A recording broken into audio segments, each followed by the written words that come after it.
All right, those are your headlines, but we have other stories now, starting with this one with Palesa. Peter, thank you so much. Over 14,000 grade 8 and grade 1s learners in Gauteng have not yet been placed for the 2020 academic year. English and Afrikaans as a medium of instruction will be introduced in township schools with low enrollment numbers. This is to help deal with the high number of unplaced learners. The Department of Education says that it will also increase classroom numbers in high-pressure schools to make some space for unplaced learners. Other schools will also be given mobile classrooms to ease pressure, but the deadline for the placement is the 30th of this month. For more now on the story, we joined in studio by the Gauteng Education Department spokesperson, Steve Mabona. Good afternoon to you. Thank you so much for coming through. Good afternoon. Now, 11 days to go, or to the cut-off date. Over 14,000 learners have still not been placed. What's the problem? Look, the problem is capacity. Every parent wants a school that it's not probably close to where they live. We can see majority is those parents that they will say, I work very close to the school, I need to access the school. But we know that we've got high pressure areas. If I were to make an example, an area like Naturena, there's 2 primary schools there, but we don't have a high school or a secondary. So all those parents there, schools that were supposed to be accommodating them, they could not because they are a little bit far from those schools. So we will be providing such schools with mobile units so that we can when you provide mobile classrooms, obviously you need to have capacity once again. You need to have the necessary logistics in place. You need to have teachers that you can take to those classrooms. Do you have a plan, a tangible plan as to how you're going to implement that process? We've already started. We were meeting with the, admission coordinators, the top management and the MEC, and we agreed that, look, on Friday we need to have a plan that will be saying, moving forward, how we're going to be implementing. But we have agreed that all those schools that need support in terms of, mobile units, will then give them those. Those schools that have, low application in terms of the numbers, we must really match those, especially your single medium. The single mediums that they've received so less in terms of the applications, we will then convert those and make them English medium, but we'll consult with the schools, of course. But if they don't have numbers... Do you have the time? I mean, examinations are in process now, and I think in the first week of December, schools will be closing. People are going on holiday.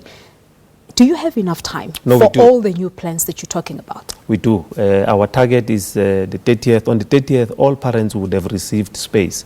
That's why we are working very closely with all the schools to say, those that can increase capacity, let's do that. I mean, there are schools that we consulted during this period to say, we're going to provide you a mobile classrooms. They say, no, don't provide us with classrooms. We think we can increase the capacity. So we're working very closely. I'm monitoring every day. I mean, since we started with this process, every day, we meet, we consult, make sure that we interact with all those that are involved so that we can then accommodate. But what has the response been? I mean, previously, a lot of people came out, other organizations, against this particular process, saying that it's not going to work. So what has the response been through your consultation processes? No, we are consulting very closely. I mean, last week we met with the SGB associations. We gave them an update on how we're moving. They raised their concerns, and about the last Sunday where SMSs were issued, MEC didn't actually give any other reasons but to say, let's apologize and acknowledge that we erred on those SMSs. But then moving forward, there are plans that we are putting in place, and we explained to the SGB associations that, look, this is where we're at, and this is what we need in terms of the support. I mean, there's no need for people to take us to court. There's no need people to parents are obviously they panicking now. As I said, that there's not enough time really to the next 2020 academic year. So parents are obviously panicking as it is now. If you're looking at around 14,000 children not placed, and you only left with 11 days to the deadline. No, look, we are convinced that we will place the learners. The 30th, all parents would have received. And what we want to do is to encourage actually parents that have already been placed to say, you need to accept those offers or object, because the objection process is there. Object and say we don't want the spaces, so that we can then allocate those spaces to other parents. But then so what happens when they object? And the appeal process as well. They object, then it's fair, for them that their complaint is genuine, then they will be accommodated. But if the district feel that, look, from where we are sitting, genuinely we cannot assist, then they will then go through the process of appeal. And the MEC will then have to, make a call on those appeals to say how are we moving forward. But we undertake that everyone is going to be placed. And I think an interesting one that I've just said now in my introduction is the fact that you're looking at introducing English and Afrikaans in township schools with low enrollment numbers. This will happen as a medium of instruction. How will this happen? No, it will happen. I mean, look, the school that we launched in Tsakani a few weeks ago, it's an English medium school, and we explained to parents to say this is an English medium school, and parents were very much happy actually, because there are those parents that will take learners to town because of the medium of instruction. They will want English.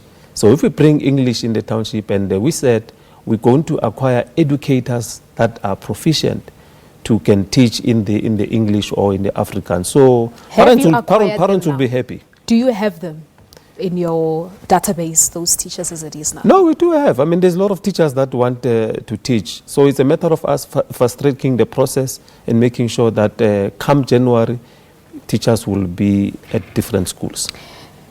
So this placement system, is it a headache for the Department of Education in Gauteng? The headache is implementation of our admission regulations. Remember, this is for the first time we administer the admission regulations after they were amended for 2020. Since that decision by the Constitutional Court to say the department must be in charge of placement. Remember, we come a long way where we had a 5-kilometer radius, and we had to do away with that. So the regulations are very clear. You need to prioritize parents that live closer to the school within the feeder zone. So that's where the headache. I mean, parents, they were used to taking children to where they probably next to where they work, and it was not an issue because you will then prioritize within 5-kilometer radius. But now you must look at those parents that are very close to the school and go to siblings. Now we have a challenge that we have siblings that are staying very far from those schools, but because they are siblings, then you need to accommodate them. So that's why we find ourselves in this challenge. But then the capacity, it's a problem for us. The developing areas, we've got what we call high pressure areas. Developers are just building, and there's not everyone that can afford a private school. So we actually have a backlog, but we've already identified all those areas that we need to build new schools. But I think the parents' point in this whole issue has always been that we want to place our children in what they call the best schools. So refusing to place them in what the parents term best schools at the same time, then it's sort of disadvantaging the parents themselves from what they believe is best for their kids. No, the parents must not go with the belief. They must come to us and we'll tell them what is best. We have best schools in the townships. Can make an example. We have a best school in Davidton, Unity. I mean, we received over 1,400 applications there. They can accommodate only 200. Ketis Nkondo is in Soweto. It's a school of specialization. That's the best. Muhlodi in Sensibukeng, that's the best. You go to Soweto, there's a school of commerce there that is specialized. That's the best, and everyone wants to go there. So the best is what we have in our system, and it's not only in towns. I mean, there are Model C or former Model C schools that are not doing well. When you look at their numbers, they are dwindling because parents want to take learners to the schools that we build. All the schools that we are launching, that we are building, the new schools. those are schools that parents, actually all of them want to go there. So that's the best so for us. you can give the parents to these 14,000 learners who have not been placed an assurance that come the 30th of November, they would have been placed. Is that what you're saying? That's what we've been saying. That's the message that we're actually punting, that come the 30th, all parents would have been offered, some space. The only challenge, it might be a school that a parent will say, no, I don't want this school. Unfortunately, like as we said, we are pushing, schools to actually increase their capacity. Those that we feel that they can accommodate mobiles, we will then provide those mobile units, and we'll make sure that parents are placed. But areas where we don't have high school, like Naturena, we are prioritizing those parents because their actually complaint is genuine. They don't have a high school in the area, and we must. And why do they not have one? No, look. Why hasn't the department provided one? If you know that there is a need, why is nothing? No high school. No, look, there are plans. There's a plan to have a school in the near future in the area. We have actually identified that. It's a matter of us implementing our plan, but we will have to make a plan to make sure that we accommodate them interimly in those schools that could not accommodate them because they are a little bit far from them. All right, time constraints. So surely we'll have you back in studio on the 30th of November. Thank you so much for coming through. Thank you very much. Steve Mabona, he is the Gauteng Education spokesperson, talking to us about the new plans by the department to ensure that about 14,000 grade 1s and grade 8s who have not been placed for the 2020 academic year will be placed. The department very adamant that come the 30th of November, everything would be in order. We are now taking a quick break here on SA Today. When we come back, we'll take a look at some sport news. Stay with us.